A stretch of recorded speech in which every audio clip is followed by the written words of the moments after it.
Assalamualaikum warahmatullahi wabarakatuh. Makan guys, sama udang sayur sama chicken nugget. Makan berdoa dulu. Amin. Mari makan guys. Bismillahirrahmanirrahim. Mantap. और जितना वो लोग used to हैं हो सकता है कि इनमें ये हो कि भाई मैं एक बार हेड ऑफ द स्टेट भी बन के हिस्ट्री में अपना नाम लिखवा लूं, तो वो उनको फिर ये रास्ता लेना पड़ेगा। अगर वो 5 और 10 साल तक की बात सोच रहे हैं, तब उनको पॉलिटिक्स में जाना पड़ेगा या उनको एक कॉन्स्टिट्यूशनल पोस्ट लेनी पड़ेगी। पर उसके लिए थोड़ा सा क्या है कि उनको जो पॉलिटिकल पार्टीज हैं उनके साथ भी थोड़ा, चाहे लायक हो चाहे ना हो, बनना इन्होंने ये लीडर। तो बिलावल भुट्टो को ये बात समझा दी जाएगी कि देखिए जी, आपके पास तो बड़ा लंबा पॉलिटिकल करियर है, आपको तो अभी पता नहीं क्या क्या बनना है, आप अभी जो है फील्ड मार्शल साहब का सपोर्ट करिए। अगर आप आज इनकी मदद करेंगे तो ये बात आर्मी और एस्टैब्लिशमेंट ध्यान रखेगी।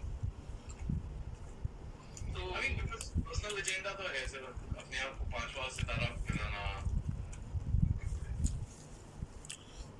This is quite a personal agenda, उसका कोई डाउट नहीं है इसके अंदर। हाँ, मतलब आप देखिए, अगर मान लीजिए, चलिए एक बार को फर्ज कर लेते हैं, वैसे तो ये बड़ी फर्जी बात होगी कि अगर इनको थोड़ा बहुत कुछ मिलिट्री लोगों ने अच्छा परफॉर्म भी किया अभी ऑपरेशन से, तो आर्मी ने बहुत ज्यादा क्या किया, एयरफोर्स करती है, वो करती है, मतलब क्रेडिट लेने के लिए भाई आप एयर चीफ मार्शल को लेने दो भाई कुछ तो। सर वो कौन के फखर है ना, फखर। मतलब पाकिस्तानी आर्मी, एक तो मुझे समझ नहीं आता कि वहाँ पे, एक तो ठीक है आर्म फोर्सेस की डोमिनेंस है, बट बाकी लोग जो हैं एडमिरल और एयर चीफ मार्शल, मतलब उनके लिए तो हेल है वो। मतलब सेम रैंक का आदमी, आप लोग उनको डायरेक्टिव दे रहे हैं, they are like working as a subordinate. Aku sendiri yang bikin guys. But before we come to my second subject with you sir, इसका इंपैक्ट टेररिस्ट ग्रुप पे क्या होगा? क्योंकि ये तो this guy is a written जिहादी, कोई दिख रहा है वो तो जिस तरह से ये अपने आप को पोर्ट्रे करता है, सब कुछ करता है, ही इज अ हार्डकोर जिहादी। ऑब्वियसली ट्रम्प और ये लोग भी काफी खुश होंगे इससे, because that's what they want right now. They want those groups, ये लोग जहाँ पे उल्टे काम करना चाहते हैं वहाँ पर ये ग्रुप्स चाहिए, and they want somebody who can be respected by these groups, which is Asim Munir. So how do you see that? Center of global jihad. हाँ, आने वाले टाइम में इनको वहाँ पे जो पाकिस्तान के प्रॉक्सी ग्रुप्स हैं, जिहादिस्ट ग्रुप्स, वो स्ट्रेंथन तो होंगे। और जैसे ये आसिम मुनीर हैं, ये पहले आईएसआई में भी थे, डीजी थे, तो वहाँ पर भी इन्होंने इनको बड़ा पाला पोसा है, वहाँ से भी इनका बड़ा अच्छा कोऑर्डिनेशन है, मतलब डायरेक्टली डील भी किया हुआ है। तो ये जो इनके प्रॉक्सी ग्रुप्स हैं, जैसे आईएसआईपी और एंटी शिया ग्रुप्स जो हैं, ये सिपाही साहबा और लश्कर-ए-जानवी, इनको तो स्ट्रेंथन करेंगे ही। बाकी जो कश्मीर ओरिएंटेड ग्रुप्स हैं, उनको अभी थोड़ा सा करना जो है वो थोड़ा महंगा सौदा हो सकता है। तो हाँ, बट आईएसकेपी और बाकी जो एंटी एशिया ग्रुप्स हैं, उनको दोबारा से स्ट्रेंथन करने से, आईएसकेपी से क्या है कि आप टीटीपी पे प्रेशर बनाते हो और अफगान तालिबान पे प्रेशर बनाते हो, और ईरान पे जो अमेरिका चाहता है कि प्रेशर बने, ये वाला जो गोल्डस्मिथ लाइन है ये भी गर्म हो, ईरान के लिए ये भी फ्रंट बने, उसके लिए ये एंटी शिया ग्रुप्स बहुत रिलेवेंट है। और जैश अल-अदल, the recent news जो आई है अभी, and बजौर में, guys, बजौर is a area in the north, Peshawar के नॉर्थ में, मैं आपको भी मैप में दिखाता हूँ, it's a big agency, हाँ, बजौर एजेंसी बड़ी छोटी सी जगह है, ज़्यादा कुछ है नहीं उधर पे, it's north of Peshawar, even wild west sort of a place।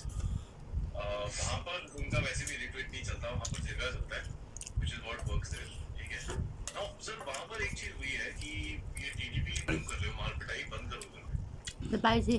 Do you think this is being pushed on by the army कि ये अपने आप अपने रीजन के लिए कुछ कर रहे हैं? When you put tomato for me, don't put oil. That's the first question. आज इस रास्ते पे क्यों है? टीटीपी के जो इस समय pedas. के जो आमिर हैं मुफ्ती नूर वली मैसूर Murag 2018 में बने थे मुल्ला फजुल्ला के मारे जाने के बाद। तो इन्होंने बड़ा एक ये काम किया था कि इन्होंने टीटीपी को ट्राइबल लाइंस पे बड़े ऑर्गेनाइज किया है। जो वजीर ट्राइब हैं, मैसूर ट्राइब हैं, जो ये फाटा के area federal administrative tribal area जो बाजो औरकजई बन्नू ईस्ट वजीरिस्तान नॉर्थ यहाँ पे जितने भी ये ट्राइब्स हैं इनको ऑर्गेनाइज करके इनको टीटीपी के अम्ब्रेला में लाए थे। तो टीटीपी और उन्होंने एक बड़ा डायरेक्टिव दिया था कि भाई हम सिविलियन टारगेट्स जो हैं वो सिविलियंस को टारगेट नहीं करेंगे, केवल सिक्योरिटी फोर्सेस पे फोकस करेंगे। तो वहाँ पे जो पब्लिक सेंटीमेंट है वो टीटीपी के साथ है इसमें। और पाकिस्तानी आर्मी को देखिए उन एजेंसीज में खासतौर पे फाटा एरिया में आज भी फॉरेन फोर्स माना जाता है। ये लोग बहुत टाइम तक जब तक कि 2001 वाला इंसिडेंट नहीं हुआ और उसके बाद अमेरिका आया और अमेरिका ने कहा कि भैया उस एरिया में पाकिस्तानी फोर्सेस जो थी वो कभी भी एंटर नहीं की। तो उन लोगों को आदत नहीं है कि वो इसीलिए उन्हें कहा जाता था फेडरली एडमिनिस्ट्रेटिव ट्राइबल एरियाज, वहाँ के अपना जो निज़ाम है ऑटोनॉमी वो खुद ही चलाते थे।